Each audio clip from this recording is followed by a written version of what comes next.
Traffic সচেতনতা বাড়াতে অভিনব উদ্যোগ নিল কলকাতা পুলিশ। এবার একটি বিশেষ বাস তৈরি করা হয়েছে, যার ভিতরে ট্রাফিক নিয়মাবলী সম্পর্কে সচেতনতার বার্তা ছড়ানো হচ্ছে। মূলত স্কুল পড়ুয়া ও সাধারণ যাত্রীদের ট্রাফিক নিয়ম মেনে চলতে উদ্বুদ্ধ করতেই এই উদ্যোগ। বাসটির ভিতরে রয়েছে dummy traffic police, traffic signal, রাস্তা পারাপারের সঠিক নিয়ম সহ একাধিক উপস্থাপনা। এর আগে সেভ ড্রাইভ সেভ লাইফ ক্যাম্পেইনের মাধ্যমে সচেতনতা বাড়ানোর প্রচেষ্টা নেওয়া হয়েছিল। এবার আরও এক ধাপ এগিয়ে এলো এই মোবাইল ট্রাফিক অ্যাওয়ারনেস বাস। কলকাতার ডিসি ট্রাফিকের পক্ষ থেকে নেওয়া এই প্রকল্পের আনুষ্ঠানিক উদ্বোধন করেন কলকাতার পুলিশ কমিশনার মনোজ বর্মা।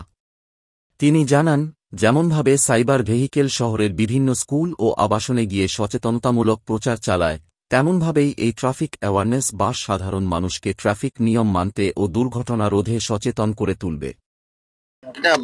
আপনারা সবাই জানেন 2016 সালে মাননীয় মুখ্যমন্ত্রী একটা প্রোগ্রাম শুরু করেছিলেন, সেভ ড্রাইভ সেভ লাইফ।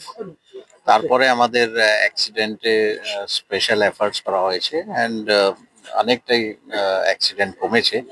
এই বছর আমরা আশা করছি, এখনো পর্যন্ত যা ট্রেন্ড দেখা যাচ্ছে, অ্যাটলিস্ট 10 to 15% আমাদের অ্যাক্সিডেন্ট কমবে।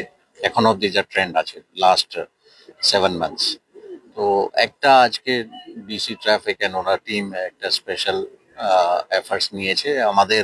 আপনারা দেখেছেন আমাদের একটা মোবাইল বাস আছে, যেখানে আমরা সাইবার ক্রাইম নিয়ে অনেক অ্যাওয়ারনেস আমরা করি। বিভিন্ন জায়গায়, বিভিন্ন হাউজিং সোসাইটি, বিভিন্ন স্কুলে আমাদের সাইবার রিলেটেড যে ভেহিকেল আছে ওটা বিভিন্ন জায়গায় যায়, পাবলিকের সঙ্গে ইন্টারাক্ট করে অ্যাওয়ারনেস বাড়ায়। সিমিলারলি একটা আজকে ডিসি ট্রাফিকের ইনিশিয়েটিভে নতুন একটা ড্রাইভ হলো, একটা বাস আমরা রেডি করেছি। এটা basically to spread the message of save drive save life. তো এখানে ট্রাফিক উইং থেকে অনেক কিছু বাচ্চারা, স্কুলের বাচ্চারা বা ইভেন জেনারেল পাবলিক অলসো ওদের কাছে যাবে, ওদেরকে বিভিন্ন জিনিস শেখাবে, সো দ্যাট এভরিবডি